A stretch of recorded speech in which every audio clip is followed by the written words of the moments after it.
बनाया दिन है, इसलिए खुदा को हम धन्यवाद देते हैं। खुदा हमारा इतना जीवित जीवितों की खुदा है कि हम लोगों को इतना साथ साथ रहा कि हम सोच रहे थे कि हम आज तो लेट हो जाएंगे, साथ साथ लेट से आए थे, तो खुदा हमारा साथ रहा, इसे सही सलामत सही टाइम पर सही पर यहाँ तक पहुंचाया, इसलिए हम खुदा को धन्यवाद देते हैं। खुदा की योजना थी कि यहाँ पर महासभा हो, इसलिए गुड्डू भाई ने अपना दरवाजा खोला खुदा का वचन को सुनने के लिए। गीतों में, इसके बाद गवाहियों में, इसके बाद वचन की ओर जाएंगे। इससे पहले मैं घर की कोई भी सदस्य से अनुरोध करता हूँ कि प्रार्थना में अगुवाई करें। धन्यवाद धन्यवाद धन्यवाद मेरे खुदा बाप, आज के सुंदर समय सुंदर शाम के लिए मैं आपको दिल से धन्यवाद देती हूँ मेरे प्रभु जी, हर एक उस योजनाओं के लिए जो आप हमारे जीवन में पूरी करते हो मेरे प्रभु जी। हमारे मांगने से पहले आप हमें वो सब चीजें दे देते हो जिस चीज की हमें जरूरत है मेरे खुदा बाप। आप हम पर अपनी कृपा रखते हो मेरे प्रभु जी। आप इतनी दूर से भैया को लेके आए मेरे खुदा बाप, आज भैया जो कुछ भी वचन बोले वो अपने जीवन में बहुत आए। आइए हम लोग गीत की ओर जाएंगे। गीत है मेरे मांगने से ज्यादा मेरे सोचने से अच्छा।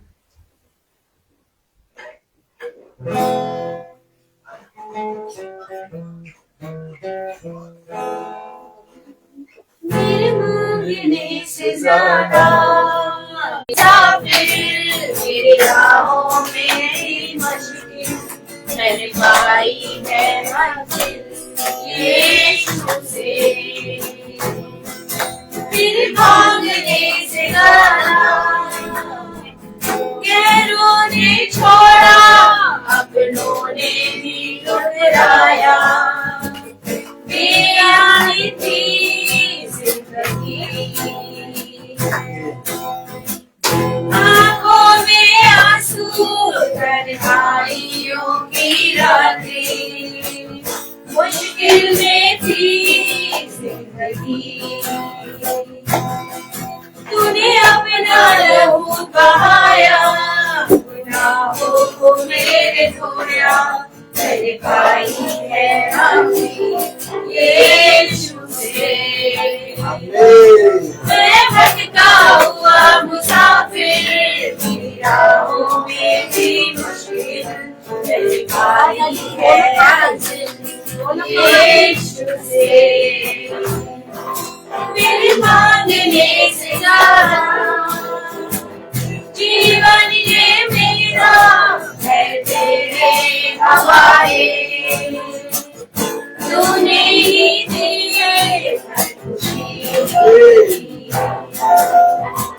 जाओ जहाँ में तेरी गवाही, कितना अच्छा है तू मसीह, तूने बाहें फैलाई तो चंगाई, मैंने पाई है शांति यीशु से। मैं भटका हुआ मुसाफिर, मेरी राहों में भी मुश्किल, मैंने पाई है यीशु से। मेरे मांगने से ज्यादा मेरे सोचने से अच्छा, मैंने पाई है आशीष यीशु से। मेरे मांगने से ज्यादा। Praise the Lord, praise the Lord. अभी समय है गवाही का। अगर कोई किसी की जीवन में खुदा के प्रति गवाही है तो खुदा के सामने अपने गवाही प्रस्तुत कर सकते हैं। ऑफ कर दो, बंद है। सभी को praise the Lord. Praise the Lord. हम धन्यवाद देते हैं खुदा का कि सच में हम यहाँ पे सब भाई बहन अच्छे से सही सलामत पहुँचने वाले हो सके, और ये उसी की महिमा है और उसी की करुणा है कि सच में जब हम उसके नाम से निकलते हैं तो हमें अपने पंखों की ओट में सुरक्षित लेकर चलते हैं, और वो दिन भर प्रभु हमारे जो है वो हमारी रक्षा हिफाजत करते हैं।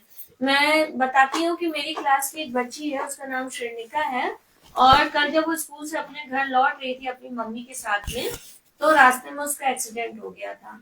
और वो उसकी जो छोटी बच्ची है उसको भी काफी चोट आई, इसकी ये सब आंखों के ऊपर सब फट गया पूरे मुंह में। उसकी मम्मी को भी काफी चोट आई। और जब मैं यहाँ से मीटिंग से गई घर तो उन्होंने अपनी बेटी की फोटो भेजी थी कि ये मतलब मैम उसका एक्सीडेंट हो गया है और वो भी 1 हफ्ते तक स्कूल बच्चे हैं। और जब हम उसका नाम लेके निकलते हैं, उसका धन्यवाद करते हैं, तो सच में कितनी बड़ी बड़ी मुसीबतों से वो हम सबको बचाते और सुरक्षित रखते हैं। तो मैं सच में खुदा का धन्यवाद देती हूँ कि हम लोग सब लोग सारे भाई बहन सही सलामत यहाँ पहुंचे और ऐसे ही अच्छे अच्छे हम अपने घर को लौटे। हम धन्यवाद देते हैं हर एक बात में, सिर्फ और सिर्फ अपने खुदावन यीशु मसीह का धन्यवाद देते हैं। Praise the Lord, praise the Lord,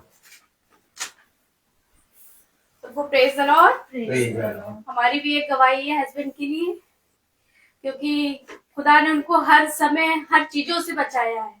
क्योंकि पहले उनको हार्ट की प्रॉब्लम थी, खुदा ने उससे उनको अच्छा किया। फिर शुगर की प्रॉब्लम हुई, उससे भी खुदा ने उनको निकाला। उसके बाद 1 हफ्ते नहीं 1 महीने हो गए, वो बोलते हैं कि मैं दूर देखता हूँ तो मुझे बिल्कुल ब्लर दिखाई देता है, मतलब कुछ भी नहीं दिखाई दे रहा था। और वो हमसे पूछे भी नहीं, वो सीधा डॉक्टर के पास गए, वहां उन्होंने चश्मा लगवा लिया। और वो आए, फिर वो बोल रहे अब मुझे बिल्कुल चश्मा लगाने पे बिल्कुल साफ दिख रहा है। और जैसे चश्मा उतारे वो कह रहे मेरे को बिल्कुल कुछ नहीं दिख रहा है। और वो सिर्फ 1 हफ्ते चश्मा लगाए हैं रेगुलर, और उसके बाद फिर उन्होंने अपने से चश्मा हटा दिया और कहते मुझे इतना अच्छा दिख रहा है कि ऐसा लगता है कि मुझे इससे पहले ऐसा नहीं था कि मुझे दूर तक नहीं दिख पा रहा है। आज वो प्रोग्राम में गए और उनका चश्मा भी यहाँ पे, मैंने बोला कि आप चश्मा लेके जाओ, तो वो कह रहे नहीं, खुदा ने मुझे अच्छा कर दिया, अब ये इसकी जरूरत नहीं है मुझे।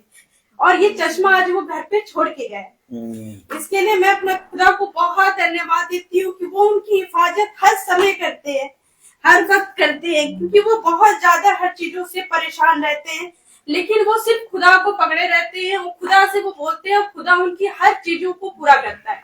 ऐसी हमारी गाड़ी में प्रॉब्लम आई, खुदा ने उससे भी हम लोग को निकाला, सब कुछ ठीक करा लिया। इन्होंने हम लोग 26 को गए थे, इनके स्कूल गए थे, एग्जीबिशन लगा था। उसके बाद जैसे ही हम लोग बाहर निकले, हम लोगों ने देखा हमारी गाड़ी का शीशा टूटा हुआ था। हम लोग काफी परेशान हो गए कि अभी तो हम लोगों ने ठीक कराया था, ये कैसे टूट गया।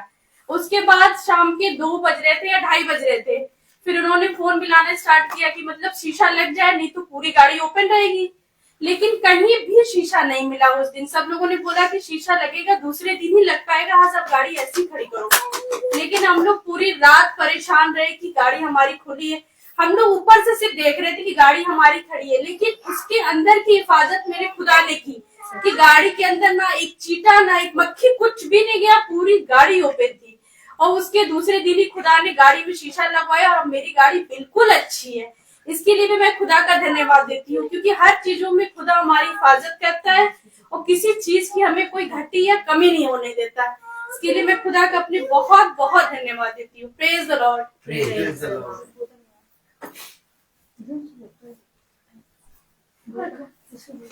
Praise the Lord. बहनों को अपने वचन में स्थिर कर रहा है। ठीक है बेटी, चाचा प्रेज द लॉर्ड। और एक बार फिर से हमें अपने वचन से सिखा रहा है, क्योंकि उसके वचन में सीखना, उसके वचन में चलना नहीं जीवन है। Praise the Lord.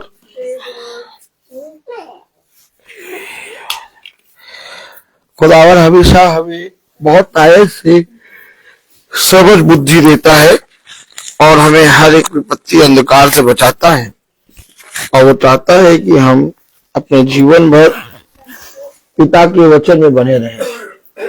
और ये हमारे लिए बहुत उत्तम बात है, आनंद की बात है कि एक बार फिर से पिता ने हमें और आपको ये समय दे दिया। तो आइए हम वचन को आदर और महिमा देने के लिए अपने स्थानों पे खड़े होंगे और हम निकालेंगे 2 कुरिन्थियों उसका 9वां अध्याय और उसकी 15वीं आयत। Praise the Lord.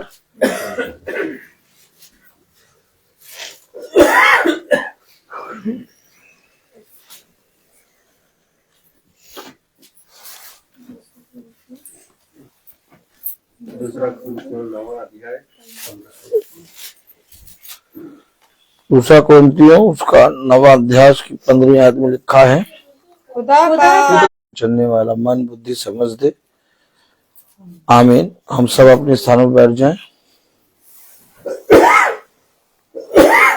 कितनी उत्तम बात पिता ने हमें दिया कि हम पिता के पवित्र सीखें कि हम उसके वचन में किस रीति से अपने आप को समर्पित करें या अपने जीवन को रखें। बहुत उत्तम बातें हैं पिता की ओर से जो पिता हमें सिखा रहा है। हालेलुया। हम आप सबको बताना चाहते हैं कि रेबेका की छोटी बहन रिंकी, उसकी बेटी की तबीयत खराब है, पेट में थोड़ा इंफेक्शन हो गया है और वो अलीगढ़ में है और वो एडमिट है बच्चा। उसको डॉक्टर को दिखाया गया है और वो उसको एंटीबायोटिक चढ़ रहा है और कल रात वो एडमिट हुई है और खुदा की दया से आज उसका एक बार फिर से टेस्ट हो रहा है कि रिपोर्ट जो है वो खुदा की दया से नॉर्मल आए, बहुत आयत से वो इन्फेक्शन गायब हो जाए ताकि वो जो ट्रीटमेंट चल रहा है वो चले और फिर वो एकदम पूरी रीति से शिफा प्राप्त कर गई है, ऐसा मेरा विश्वास है। तो पूरे झुंड से निवेदन है कि हम सब प्रार्थना करेंगे शिफा के लिए कि खुदा उसको चंगाई दे और वो जो उसका टेस्ट हो रहा है उसमें उसका सब कुछ नॉर्मल आए और वो जो खा रही है, वो जो उसको दिया जा रहा है, जो दवाइयां दिया जा रहा है, उसको उसका शरीर पूरी रीति से ग्रहण करे और वो दवाइयां उसके लिए 100 गुना आशीष का कारण बने। तो मेरे प्यारे भाई बहनों, हम जानते हैं कि पिता अपने लोगों की प्रार्थनाओं का उत्तर हाँ आमीन में देता है और जहाँ 2 या 3 इकट्ठा होते हैं पिता के वचन से प्रार्थना करते हैं, वहां उनकी प्रार्थना सुनी जाती है। कितनी उत्तम बात है कि पिता ने हम सबको अपने वचन में चलने वाला मन, बुद्धि, समझ दी है और मैं ये विश्वास करता हूं कि उस बच्चे को शिफा प्राप्त हो गई है। Praise the Lord. तो हमने जो पढ़ा वचन में 2 कुरिन्थियों उसका 9वां अध्याय और उसकी 15वीं आयत में खुदा का उसके उस दान के लिए जो वर्णन से बाहर है, धन्यवाद हो। वर्णन से बाहर, किससे बाहर? वर्णन से बाहर है। यानी वर्णन से बाहर का मतलब जिसका आप शब्दों में बखान नहीं कर सकते। वर्णन से बाहर यानी कि आप अपने मुंह से जितना भी धन्यवाद दें कम है। कैसे हम पिता के उस उपकार का, उस दान का जो वर्णन से बाहर है, धन्यवाद दें। देखिए, हम जानते हैं कि हमारे जीवन में पिता बहुत से कार्य करता है और हमें आज तक जीवितों की दुनिया में जीवित रख के चला रहा है। Praise the Lord. इसका मतलब ये नहीं कि हम हमेशा पिता की दया और उसके उस दान को जो पिता ने हमें इस पृथ्वी पर दिया है अपने जीवन में बहुत आयत से ग्रहण करें, लेकिन उसके विषय में जानने और उसके वचन में चलने के लिए परिश्रम ना करें। देखिए, यह अवश्य है कि जब हम वचन को पढ़ते हैं तो एक समय था जब हम वचन को नहीं जानते थे, लेकिन फिर एक समय आया जब हमने वचन को जाना और जैसे जैसे वचन को हमने जाना, खुदा ने हमारे ऊपर एक सेवा दी, हमारे ऊपर एक कार्य दिया, एक काम दिया। जब हम वचन को नहीं जानते थे तो हम पिता के परिश्रम में, पिता के कामों को, पिता की सेवा में बढ़ चढ़ के भाग नहीं लेते थे और हमें नहीं मालूम होता था कि हमें क्या करना चाहिए क्या नहीं। अर्थात हम संसार के कामों में व्यस्त रहते थे। लेकिन जब आप धीरे धीरे वचन जानते हैं तो पिता आपको बहुत आयत से फल देता है।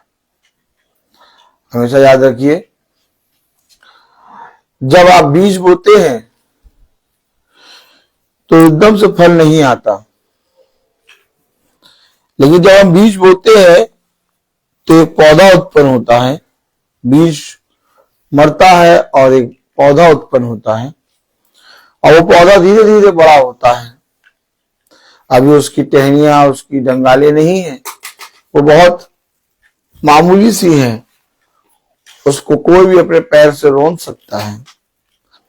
लेकिन जैसे जैसे वो पेड़ बढ़ता जाता है, वो पौधे से पेड़ बन जाता है, और जब वो पेड़ बनता है तो उसमें फल उत्पन्न होते हैं। Praise the Lord.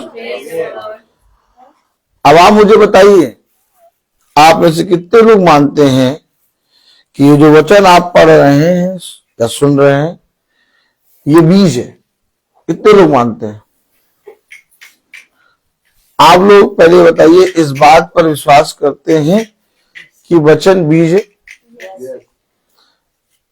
और अगर ये बीज आपके भूमि में बोया गया तो ये पौधा बन के पेड़ बनेगा और इसमें फल आएगा। अब जब ये पौधा बनेगा तो अब आपको इसकी देखरेख करनी पड़ेगी कि नहीं करनी पड़ेगी? आंटी, कभी आपने पेड़ ना हो, पौधा ना हो, वहां नियम के अनुसार आपने जाके पानी डाला इसलिए कि पेड़ निकलेगा?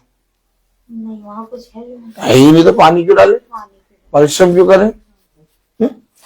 लेकिन जब बीज बोया, पौधा निकला, तो जब पौधा निकला तो आप जा जाके देखते हैं, देखते हैं, और जब देखते हैं तो आप पानी भी डालते होंगे उसमें नियम अनुसार।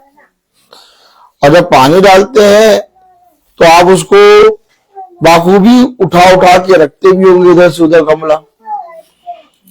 तो उस पौधे के लिए आप परिश्रम करते हैं कि नहीं करते हैं? क्यों कर रहे हैं? क्योंकि अब वो पौधा है, अब वो पेड़ बनेगा और फल देगा। ठीक इसी तरीके से जब हम वचन में बैठते हैं, वचन को सुनते हैं, तो हमारे ऊपर बीज, पिता हमारे ऊपर अपने वचन के बीज को बोता है, और जब वो बीज बोता है तो वो कहता है कि जो कुछ तुझे मिला, क्या कहता है? जो कुछ तुझे मिला उसे थामे रख। उसे थामे रख। अब थामने के लिए क्या करना होगा बहू? थामने के लिए क्या करना होगा? अब आप अपना हाथ ऐसे ऐसे करके चल रहे, नॉर्मल चल रहे, यूं ही कर रहे, यूं ही चल रहे, लेकिन अचानक आपके पास पेन आ गया। अब आपको इसको पकड़ना होगा। अब आप नॉर्मल ये हाथ यूं छोड़ के नहीं चल पाएंगे, आपको पेन को पकड़ के चलना है, थामना है, अनुसार चलने की चौकसी करनी है। अब आप समझे? और जब तू ऐसा करता है तो तू फलवंत होता है। तो कलाम में लिखा, वचन में लिखा, 2 कोरिन्थियों उसका 9वां अध्याय उसकी 15वीं आयत में, खुदा का उसके उस दान के लिए जो वर्णन से बाहर है धन्यवाद हो। Praise the Lord. अब वर्णन से बाहर उसका दान, क्योंकि जब मैंने उस बीज को अपने जीवन में देखा और उस वचन को जो मेरे अंदर पिता ने बोया, जब मैंने देखा कि ये वचन मेरे जीवन में काम कर रहा है, मैं पहले जो कामों को कर लेता था, जो पापों को कर लेता था, आसानी से करता था, कोई मुझे रोक टोक नहीं रहती थी। अब मेरे पैर में बेड़ियां नहीं है, मेरे हाथों में जंजीरें नहीं बंधी है, लेकिन इसके बावजूद मैं उन कामों को, जिनको मैं पहले बहुत सहज तरीके से पाप को कर लेता था, अब मैं उन पापों को नहीं कर पा रहा हूं। ताली बजाइए। अब मैं उन पापों को नहीं कर पा रहा हूँ। क्यों? तुम तो पहले इन पापों में जीते थे, तुम तो इन पापों को करते थे, अब तुम उन पापों को क्यों नहीं कर पा रहे हो? ना तुम्हें कहीं बेड़ी बांधी गई है, ना कोई तुम्हें रोकने वाला है, ना कोई तुम्हें टोकने वाला है, तो तुम उन पापों को क्यों नहीं कर पा रहे हो? क्योंकि मैंने देखा कि वो बीज जो पिता ने मेरे जीवन में दिया, अर्थात वचन जो मेरे जीवन में पिता ने बोया, वो बहुत ताकत से काम कर रहा है।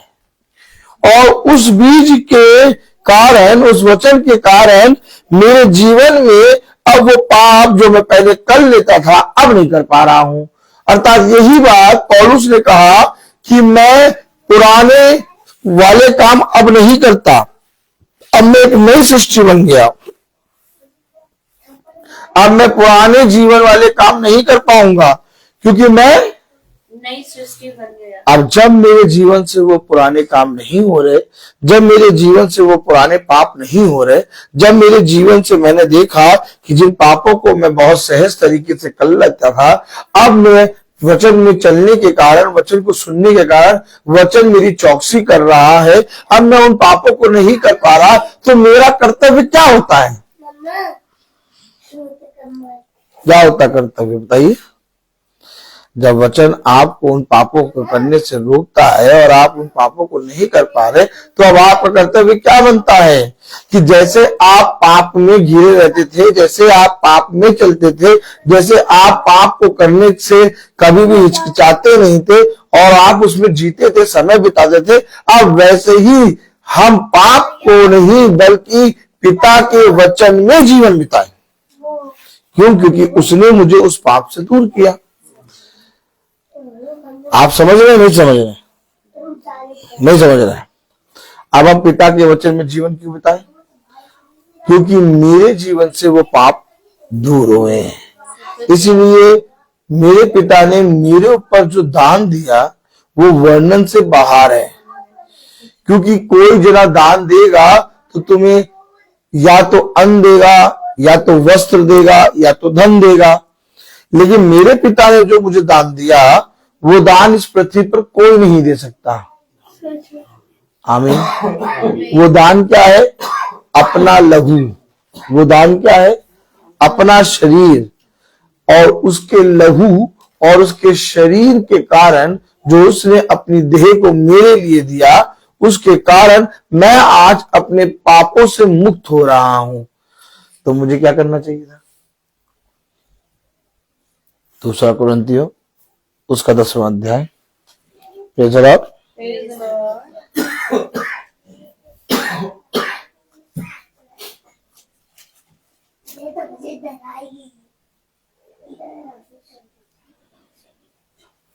कलाम में लिखा है, वचन में लिखा है, दूसरा कुरिन्थियों उसका 10वां अध्याय और उसकी 3री आयत। क्योंकि यद्यपि हम शरीर में चलते फिरते अब देखिए, अरे शरीर में तो चलते फिरते पहले भी थे, शरीर में चलते फिरते तो अभी भी है। यद्यपि हम शरीर में चलते फिरते हैं, यद्यपि हम शरीर में चलते फिरते हैं, तो भी शरीर के अनुसार नहीं लड़ते। शरीर के अनुसार नहीं लड़ते। अरे तुम जिसमें हो उसी के अनुसार तो काम करोगे, नहीं करोगे?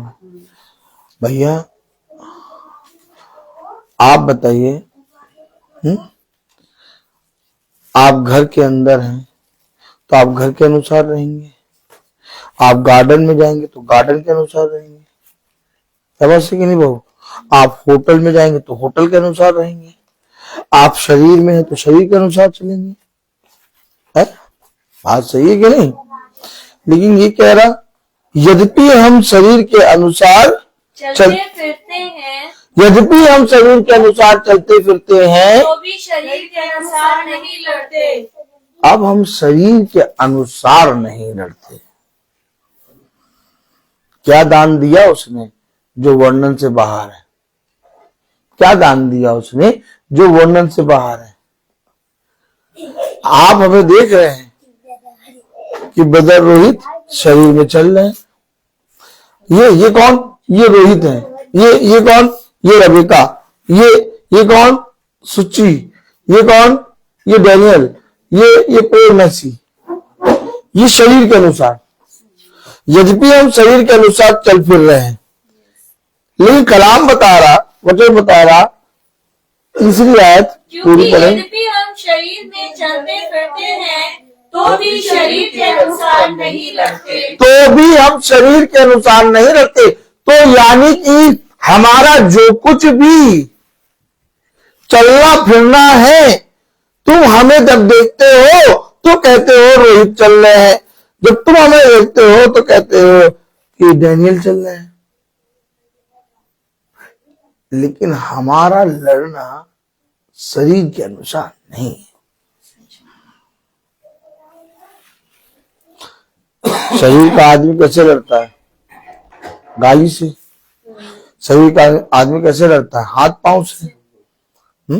शरीर का आदमी कैसे लड़ता है?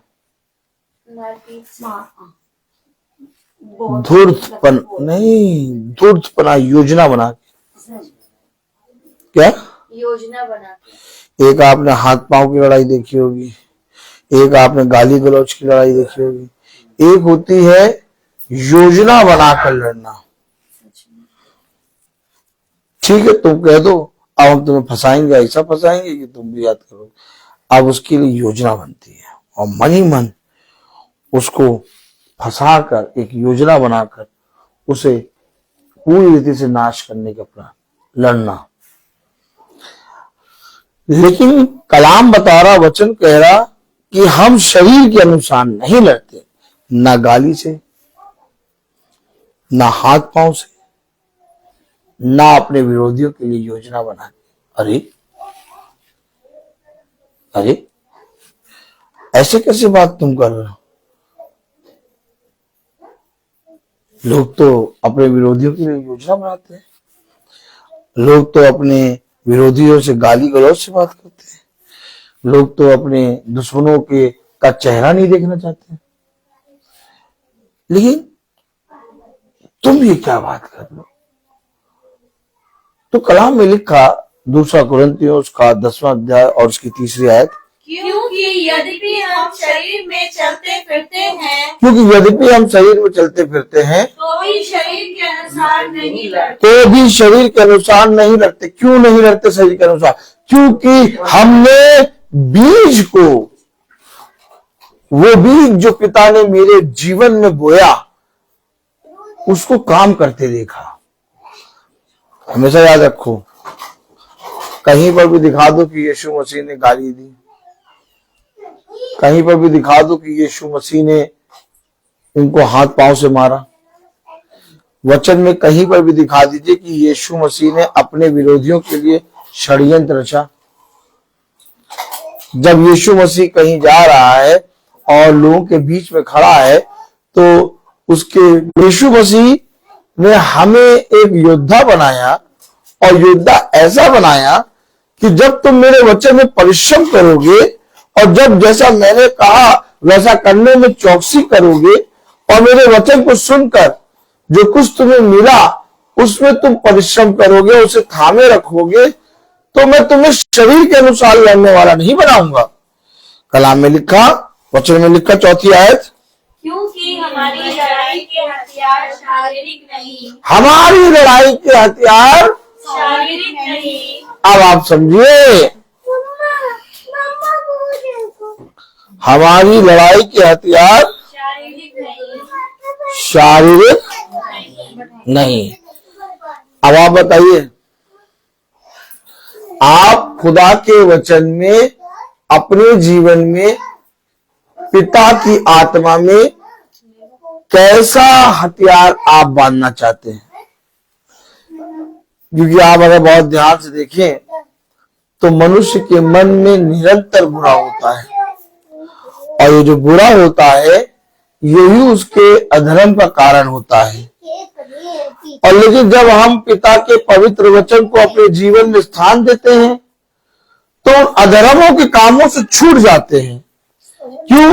क्योंकि अब हम शरीर के अनुसार नहीं लड़ते, अब हम शरीर के अनुसार, तो अब हम किसके अनुसार लड़ते हैं? 4 आयत, क्योंकि हमारी लड़ाई के हथियार शारीरिक नहीं, क्योंकि हमारी लड़ाई के हथियार शारीरिक नहीं, और गढ़ों को ढा देने के लिए खुदा के द्वारा सामर्थ्य है।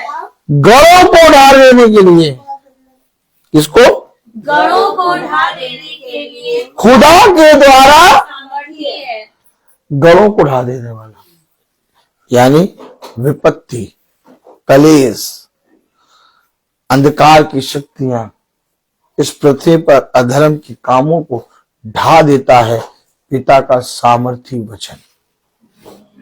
आप अपने जीवन में किसको थामना चाहेंगे?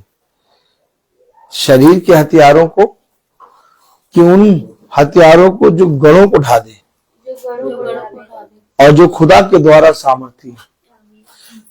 तो मेरे प्यारे भाई बहनों, अगर आपको गढ़ों को ढा देने वाला हथियार चाहिए और अगर आपको गढ़ों को ढा देने वाली सामर्थ चाहिए, तो यह अवश्य है कि आपको उनके प्रति परिश्रम करना होगा। हमेशा याद रखो, आप और हमारे जीवन में विपत्ति, कलेश, अधर्म, अंधकार, दुख, ये सारी चीजें निरंतर बनी रहती हैं। रोग, जीवन में बहुत सी ऐसी बातें जिनके विषय में हम नहीं चाहते कि हमारे जीवन में हो, लेकिन वो खुलकर हमारे सामने आके खड़ी होती हैं। आप ऐसे अंधकार की शक्तियों को कैसे मारेंगे? बताइए, आप ऐसी अंधकार की शक्तियों को कैसे मारेंगे? आपके पास अगर शरीर के हथियार होंगे तो आप हार जाएंगे, लेकिन आपके पास ऐसे हथियार होने चाहिए जो गढ़ों को ढा दे, और वो हथियार केवल खुदा की सामर्थ है। इसलिए मेरे प्यारे भाई बहनों, अब हम शरीर के अनुसार तो चलते हैं, परंतु हमारे हथियार शारीरिक नहीं है, बल्कि हमारे हथियार गढ़ों को ढा देने वाले खुदा की सामर्थ के हैं। आप बताइए, क्या पिता ने नहीं कहा कि ऐसा कोई मनुष्य नहीं जो दुख के बादल ना देखे? क्या पिता ने नहीं कहा कि कलेश नहीं आएगा? क्या पिता ने नहीं कहा कि विपत्ति नहीं आएगी? सब कुछ आएगा। आप अपने बैरी को तो मार सकते हैं, आप एक मनुष्य जिसका आप अपना बैरी समझते हैं उससे तो दूर हो सकते हैं, लेकिन आप अपने जीवन के दुख और कलेश और विपत्ति से कैसे दूर होंगे? आप उनको अपने जीवन से कैसे दूर करेंगे? आप मनुष्य, कोई चाहता है कि मैं बीमार हूं? है भाई डैनियल, आज कोई मनुष्य चाहता है कि मैं बीमार हूं? है नहीं चाहता, लेकिन तब भी वो बीमार होता है। जब हम नहीं चाहते कि बीमार हो, जब हम नहीं चाहते कि हमारे ऊपर कोई रोग आए, तो फिर रोग क्यों आ जाता है? और अगर आता है तो हम इसको दूर कैसे करेंगे? अगर हमारे जीवन में अंधकार आता है तो हम उसको दूर कैसे करेंगे? कैसे करेंगे? प्रार्थना, प्रार्थना तो सब करते हैं, विश्वास सब करते हैं। मैंने कहा उन हथियारों को, शक्तियों का सामना करेंगे कैसे?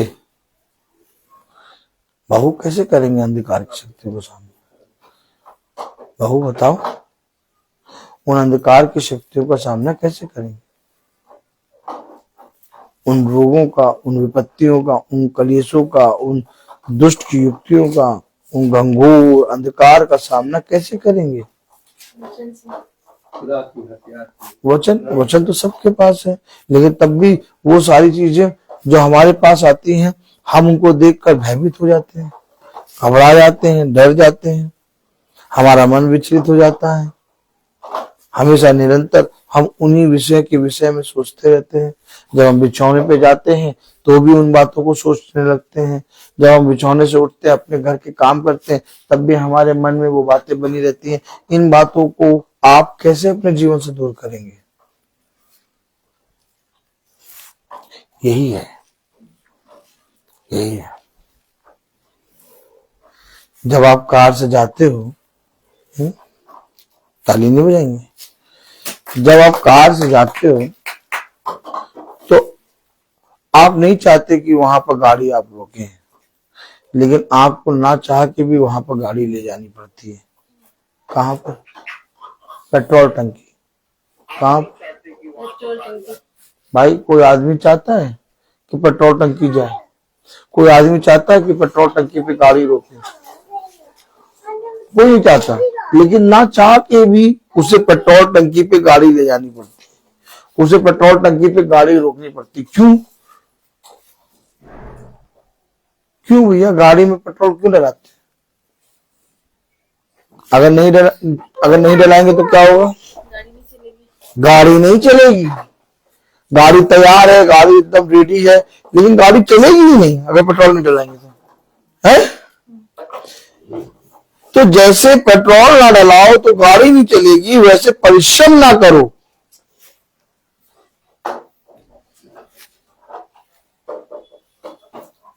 तो गलों को ढाने वाली सामर्थ्य नहीं मिलेगी।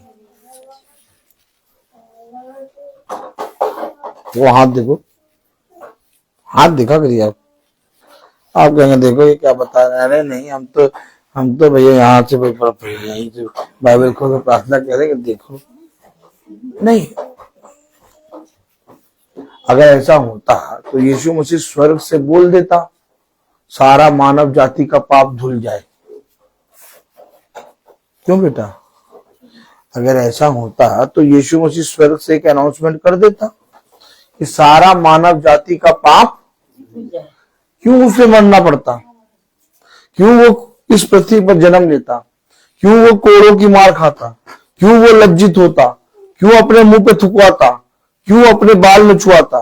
क्यों अपने वस्त्र को धुलवाता? क्यों आंखें सबसे ऊंची चोटी पे लटकता? बताइए बताइए बताइए, बताओ बेटा, क्यों यीशु मसीह इस पृथ्वी पर आ गया? क्योंकि उसने कहा ये अवश्य है कि जो पाप हुआ है उस पाप को धोने के लिए, उस पाप को दूर करने के लिए, पूरी मानव जाति पर से दूर करने के लिए वध होना पड़ेगा। क्या होना पड़ेगा?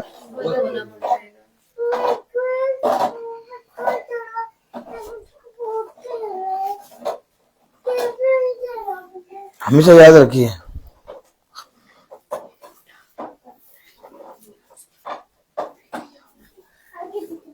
खुदा का वो दान जो वर्णन से बाहर है, उसके लिए मैं धन्यवाद देता हूं। कभी उस दान को जाना ही नहीं, क्या नहीं जाना दान को, बस जी रहे हैं भैया। दाल चावल बन गया, ले आओ, जल्दी लाओ, खा लिया, फिर अपना काम करने लगे। वो शाम का क्या बनाया है? शाम को क्या बनाया है? बताओ बेटा। नहीं, दिन में खाना खाने के बाद थोड़ा देर काम वाम करा, शाम को क्या बनाया? गोभी आलू की सब्जी, सूखी वाली, आलू गोभी गाजर मटर, हाँ देखा? मिक्स सब्जी। आपने देखा? समझिए, हम उस दान को क्यों नहीं जान पाएंगे? क्योंकि हमने कहा खाना मिल गया, वस्त्र पहनने को मिल ही गया है और रहने को घर मिल ही गया। क्या ताली बजाए भैया? रहने को घर मिल गया, पहनने को बस कपड़ा मिल गया, खाने को भोजन मिल गया, चलने के लिए गाड़ी मिल गई। अब कौन सा दान? दान कौन सा? दान दिया क्या? पिता ने कुछ दान दिया? अरे ठीक है, वो तो पिता, वो तो करेगा ही।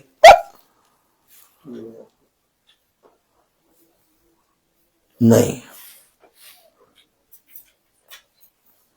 उसने कहा ध्यान से देखो कि जब तुम्हारे पास तुम्हारा घर आ जाए, तुम्हारी गाड़ी आ जाए, तुम्हारे शरीर को गर्म करने के लिए वस्त्र आ जाए, तुम्हारे खाने के लिए भोजन आ जाए, तो कहीं ऐसा ना हो कि तुम उसको खा पी के मोटे ताजे बकरे बन जाओ। तुम उन सब को प्राप्त करने के बाद ऐसा ना करना कि जिसने तुम पर दया की उसको भूल जाओ, बल्कि उसके प्रति ईमानदार बने रहना। हमेशा याद रखो, हमेशा याद रखो, हमारे पास घर आ गए, हमारे पास गाड़ी आ गई, हमारे पास वस्त्र आ गए, हमारे पास खाना आ गया। अब हमने पिता के वचन में परिश्रम करना, कुछ भी परिश्रम करना ना जाना। आज क्या है, लोग वचन में परिश्रम क्यों नहीं कर रहे? राजा की तरफ देखें, बताओ बहू, आप वचन में लोग परिश्रम क्यों नहीं कर रहे?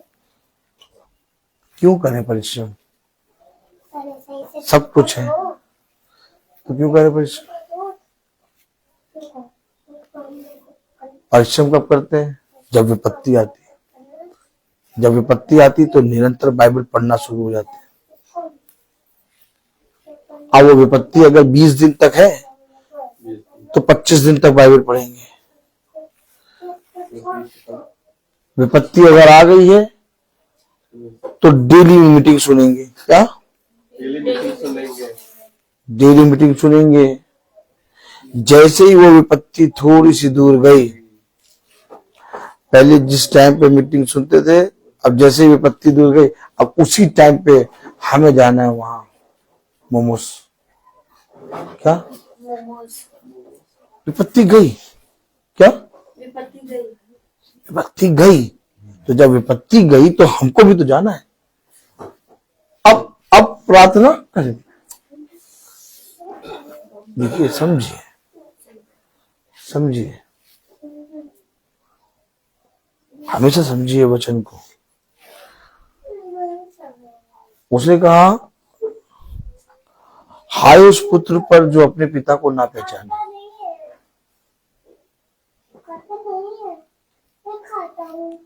वो मेरा पिता है और उसके पास मुझे बने रहना अवश्य है। हो सकता है मेरे पास घर हो सकता है मेरे पास गर्म होने के लिए वस्त्र हो सकता है मेरे पास गाड़ी घोड़ा हो सकता है मेरे पास इस पृथ्वी का सब कुछ, उत्तम से उत्तम चीजें पिता ने दी हो, लेकिन ये उत्तम चीजें मुझे मेरे पिता के प्रेम से अलग नहीं कर सकती। मैं वर्णन कैसे करूंगा? मैं धन्यवाद कैसे दूंगा?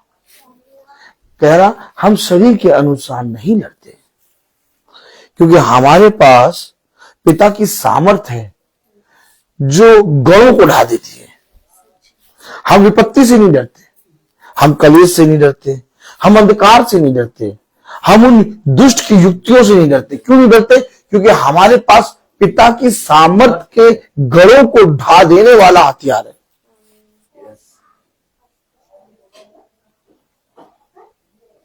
हम रोज परिश्रम करते हैं और जो रोज परिश्रम करता है उसे रोज मन्ना मिलता है। तुम बताओ, मैंने तुम्हारे लिए मन्ना बरसाया, परंतु क्या तुमने समय पे मन्ना उठाया? क्या तुमने समय पे मन्ना उठाया? अगर समय पे मन्ना नहीं उठाएंगे तो मन्ना क्या होगा? बहू, अगर समय पे मन्ना नहीं उठाएंगे तो मन्ना क्या होगा? खत्म नहीं होगा बेटा। अगर डिच्ची में तुमने कोई चीज छोंकी है और समय पर उसको एकदम टाइमली उसमें कुछ ना कुछ ना डाल के कुछ काम ना करो और छौंकने के बाद खड़ी रहो तो क्या होगा? हाँ, खत्म कैसे हो जाएगा? खराब हो जाएगा और फिर उसे फेंकना पड़ेगा। ठीक इसी तरीके से मन्ना जो रोज बरस रहा है, अगर हमने उसे समय पे नहीं सुना, और जो मन्ना हम समय पे सुनते हैं पिता के वचन को, महासभा को, अगर उसे हमने वचन को समय पे नहीं सुना तो वो मन्ना खराब हो जाएगा। और जब तक हम उस मन्ने को सुने सुने दूसरा मन्ना बरसा दिया जाएगा। भैया कल की प्रार्थना नहीं सुन पाए, अभी सुन लेंगे। क्या? अभी सुन लेंगे। भैया हाँ, कल की प्रार्थना नहीं सुन पाए, अभी सुन लेंगे। जब तक अभी अभी कहा तब तक आज की प्रार्थना शुरू हो गई।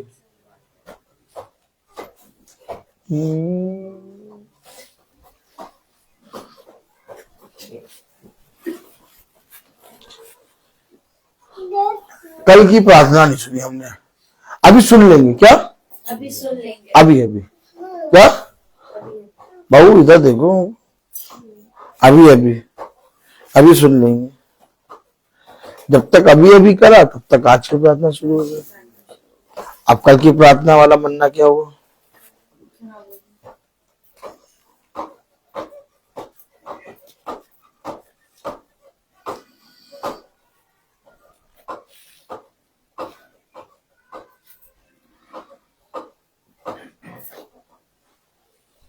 नहीं, कल तो हमने सुना था। अच्छा, कल सुना था, 4 दिन पहले वाली प्रार्थना वो नहीं सुन पाए थे। क्यों? वो कहने लगे बतासे खाने चलो। क्या? बतासे खाने चलो। हाँ, फिर बतासे खाने चले गए और फिर वहीं से वहीं घूमते घूमते देर हो गए। क्या देखा? देर हो गई। हम दान को क्यों नहीं समझ पा रहे हैं? हम पिता के उस दान को जो वर्णन से बाहर है, जब हम समझ जाएंगे, क्या जब हम समझ हमारी खोपड़ी में, जब वो समझ में आ जाएगा। सोचिए कितना छोटा सा दिमाग होता है, खोपड़ी के अंदर कितना छोटा सा दिमाग होता है। कि वचन जीवन है, हमसे कभी भी मन्ना खराब नहीं होगा। आमीन। हम उसके दान को जिस दिन जान जाएंगे, हम कभी भी अपने कामों को आगे नहीं करेंगे। हमेशा याद रखिए, मनुष्य अपने जीवन में हार जाता है। मनुष्य अपने जीवन में हमेशा अच्छा करते, तो वो अच्छाइयां जो हमारे अंदर है, वो उन अच्छाइयों को भी वो बुराइयां बुराइयों में बदल देंगी।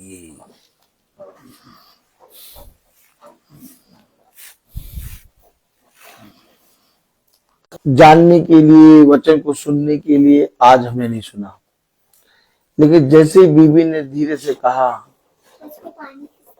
आटा खत्म हो गया है, झाड़ के कल बनाया था कनिस्टर, जाने का परिश्रम नहीं।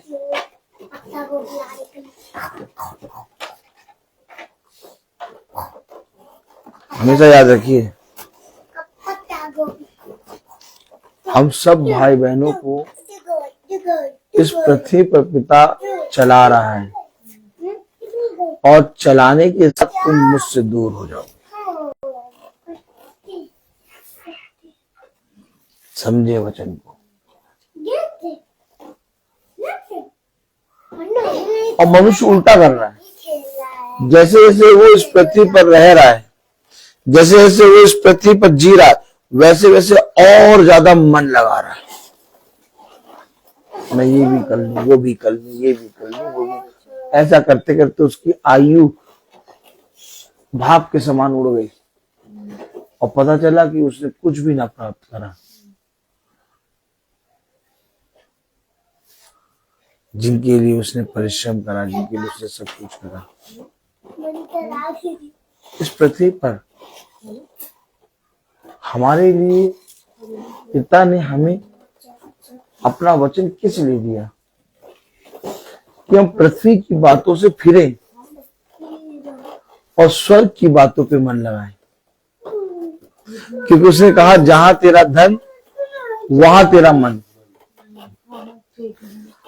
अगर तेरा धन स्वर्ग पर है तो तू स्वर्ग की बातों पे मन लगाएगा, लेकिन अगर तेरा धन पृथ्वी पर है तो तू पृथ्वी की बातों पे मन लगाएगा। अब अगर मेरा धन स्वर्ग पर है तो जाहिर बात है मैं मीटिंग में बैठूंगा। अगर मेरा मन स्वर्ग पर है तो जाहिर बात है मेरे से वहां सभा मिस नहीं होगी। अगर मेरा वचन स्वर्ग पर है, मेरा मन स्वर्ग पर है, तो चाहे इस पृथ्वी पर कुछ भी हो जाए, मैं अपने पिता की संगति को कभी नहीं छोड़ूंगा। आमीन, आमीन।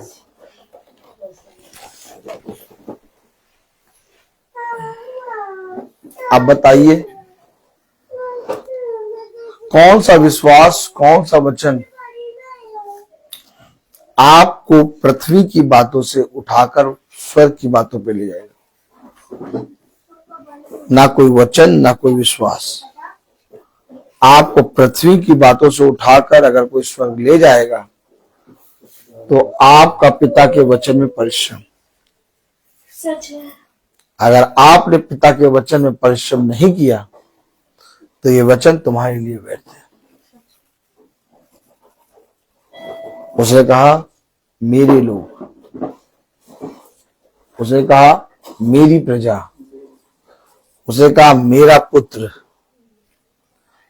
किसे कहा? वह जो इस पृथ्वी पर पिता की आज्ञा को मान रहे हैं। किसे कहा? वह जो इस पृथ्वी पर पिता के वचन को अपने जीवन में परिश्रम करके कर रहे हैं। संसार के लोग उन्हें मूर्ख समझ रहे हैं, यानी अरे ये तो जब देखो तब वचन की बात। अरे वचन अच्छा लगता है, कभी कभी अच्छा लगता है, इतना थोड़ी ना वचन होना चाहिए है हर जगह वचन। क्यों? जिसने हमें 24 घंटे दिए, जिसने 24 घंटे में कभी अपनी सांसों को गिनो, 24 घंटे में तुमने कितनी सांसें ली? किसी दिन गिन के बैठो, पूछेंगे आगे, भैया बताओ 24 घंटे में तुमने कितनी सांसें ली? कभी सोचा आपने ये बात? जिसने हमें हमेशा 24 घंटे सांसें दी, जिसने हमें इस पृथ्वी पर स्थिर किया, क्या हर समय वचन हम नहीं कर सकते क्या? जो हर समय हमें थामने की सामर्थ्य रखता है, जो ना कभी औंगता है ना कभी सोता है, जो अपने दाहिने हाथ से हमें संभालता है, जो अपने बलवंत भुजा से हमें स्थिर करके चलाता है, जो हर समय हमारा हाथ थामे रहता है, गाड़ी को चलाने की, गाड़ी को खड़ा करने की इन हड्डियों में, इन शरीर में कहाँ ताकत है? यदि वो न सामर्थ्य तो अगर हम हर समय वचन को अपने जीवन में महत्व दे रहे तो क्या बुरा कर रहे हैं? अगर हम प्रतिदिन पिता के पवित्र वचन को सुन रहे हैं तो हमने क्या बुरा कर दिया? क्यों? आप मुझे बताएं, क्यों हम पवित्र वचन को प्रतिदिन ना सुने? क्यों ना सुने? क्यों हम प्रतिदिन मीटिंग ना करें? क्यों हम प्रतिदिन बाइबल ना पढ़ें? इसका रीजन तो बताइए।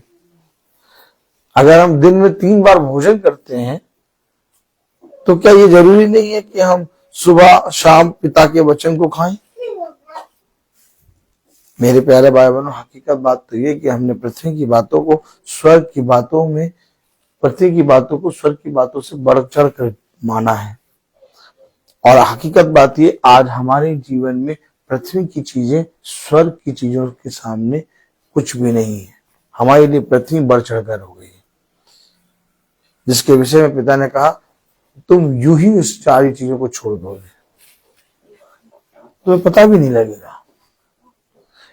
इसलिए कलाम में लिखा, वचन में लिखा, 2 कुरिन्थियों उसका 10वां अध्याय उसकी 4थी आयत, क्योंकि हमारी लड़ाई के हथियार शारीरिक नहीं, पर गढ़ों को उड़ा देने के लिए खुदा के द्वारा सामर्थ्य है। 5वीं, इसलिए हम कल्पनाओं का और हर एक ऊंची बात का जो खुदा की पहचान के विरोध में उठती है खंडन करते हैं, और हर एक भावना को कैद करके मसीह का आज्ञाकारी बना देते हैं। वाह! जो खुदा की बातों का खंडन करती है। क्या लिखा? इसलिए हम कल्पनाओं का और हर एक ऊंची बात का जो खुदा की पहचान के विरोध में है। जैसे ही वचन का समय आया, हमें नींद आ रही है, उठी बात, कह रहा जो खुदा के वचन का विरोध करती है, हर एक ऊंची बात, हर एक कल्पना का विरोध करते हैं, खंडन करते हैं। जो खुदा के विरोध में उठती है। क्यों नहीं आ पाए भैया? अरे भैया मन तो बहुत कर रहा था, नहीं क्या करें, लेकिन बच्चे, हाथ देखिए, उंगलियां देखिए, बच्चे कह रहा हर एक ऊंची बात का, हर एक उस कल्पना का जो खुदा के विरोध में उठे, मैं खंडन करता हूं, मैं विरोध करता हूं। हेलो, कब हमने विरोध किया, कब खंडन किया? खुदा के वचन को टाल दिया। अरे बाद में सुन लेंगे, बाद में चलिए, पहले अपना काम। जबकि करना क्या था? उन बातों को टालना था और खुदा के काम को आगे करना था। और कर क्या रहा है मनुष्य? कर क्या रहा है मनुष्य? खुदा के कामों को टालता है और संसारी कामों को कल्पनाओं को, ऊंची बातों को पहले करता है, कल्पनाओं को और ऊंची बातों को, और अपनी कल्पनाओं और ऊंची बातों को टालता नहीं है, विरोध नहीं करता। जबकि वचन में क्या लिखा? 5वीं आयत, इसलिए हम कल्पनाओं का और हर एक ऊंची बात का जो खुदा की पहचान के विरोध में उठती है खंडन करते हैं। खुदा की पहचान के विरोध में। हो सकता है जब मीटिंग में जाने का समय आए तो बच्चे दिखाई देने लगे। हो सकता है जब वचन को सुनने का समय आए तब बहुत से काम दिखाई देने लगे। आज मनुष्य पिता के वचन को क्यों नहीं सुन पा रहा? क्योंकि उसकी कल्पनाएं और उसकी ऊंची बातें। कहां जाना है? वहां जाना है। कल्पना में ऊंची बात। देखिए, हमेशा याद रखिए, हम सब इस पृथ्वी पर अपने जीवन से पिता को आदर और महिमा दे सकते हैं, और उसने अपने जीवन में इस पृथ्वी की बातों को बढ़ चढ़कर मान लिया। सच है। उसे कहा तुम दो स्वामियों की सेवा नहीं कर सकते। या तो तुम एक से मिले रहोगे और दूसरे का विरोध करोगे।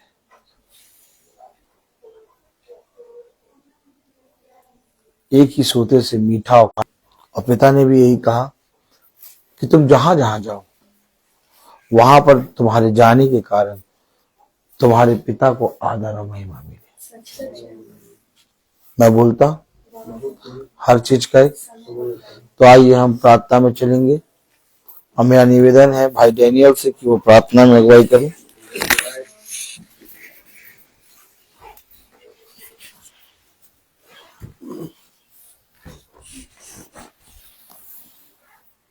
आइए हम लोग प्रार्थना में चले। अपने आंखों को बंद कीजिए और अपने आप को प्रभु के सामने समर्पित करें और प्रार्थना करें कि प्रभु मेरे विचारों को, मेरी जुबान को, मेरी सब कुछ को शुद्ध कर, ताकि केवल खुदा को ही अपना प्रभु मानूं, खुदा के अनुसार आचरण करूं। जो खुदा की आज्ञा को पालन करता वह खुदा में निवास करता, खुदा उसमें। हम जानते हैं कि खुदा हम में निवास करता क्योंकि उसने हमको अपना आत्मा प्रदान किया है।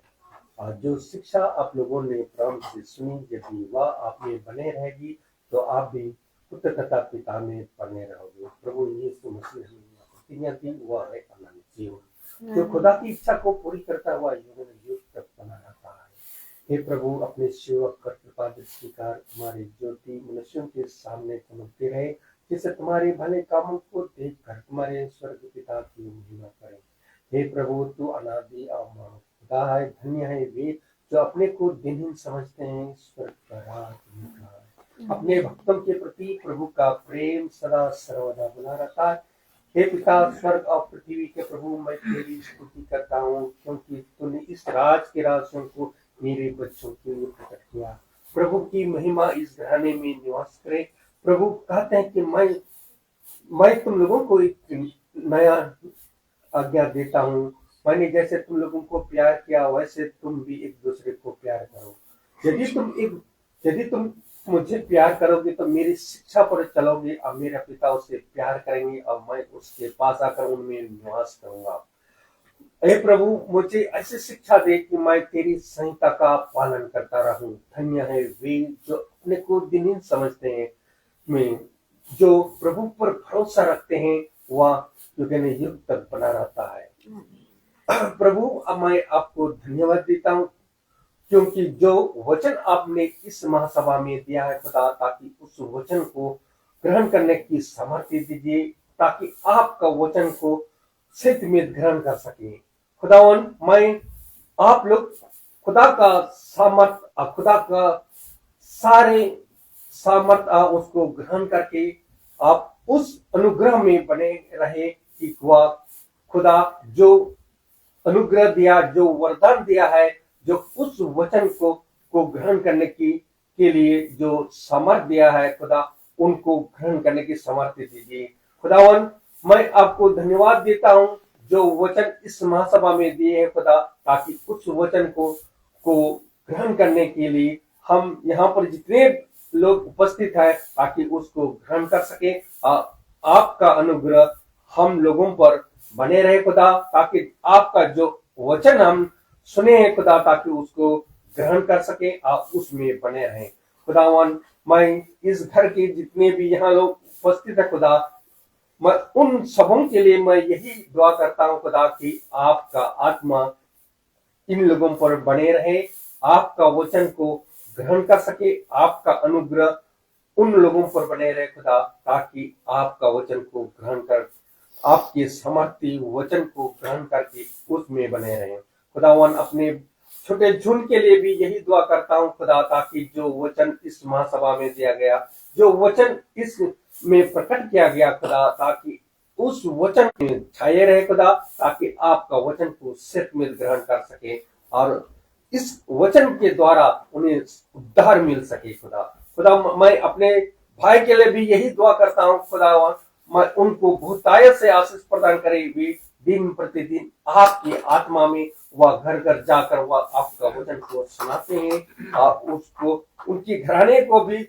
समर्थ आशीष प्रदान करे, ताकि उस आपका वचन को सत्य में ग्रहण कर सके। खुदावन, मैं जो भी इस घर में, जो भी हमारे भाई बंधु जो इसमें वचन को इस घर में उपस्थित नहीं है, वे अपने काम पर गए खुदा, ताकि उनको भी सामर्थ्य दीजिए।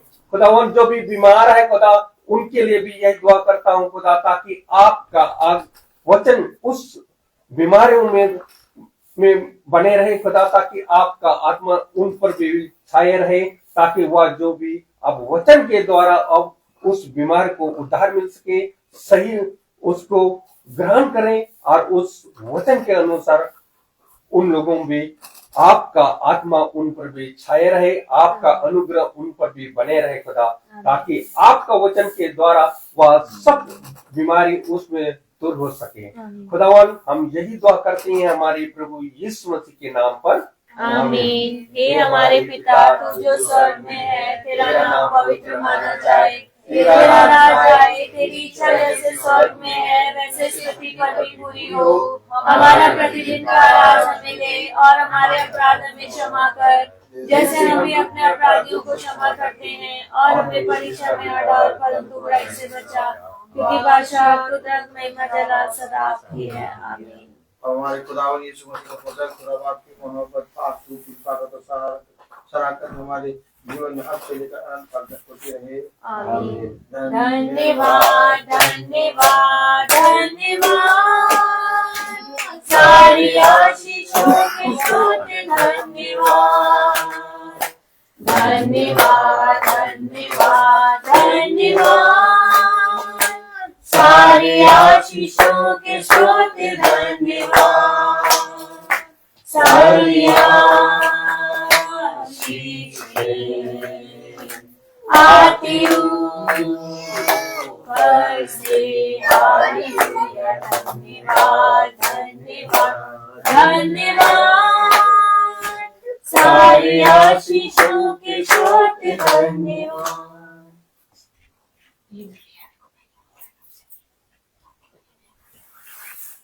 तो भाई बहनों को प्रेज द लॉर्ड। सूचित किया जाता है कि कल की प्रार्थना बहन सुच्ची भाई दीपू की यहाँ होगी शाम को 5 बजे।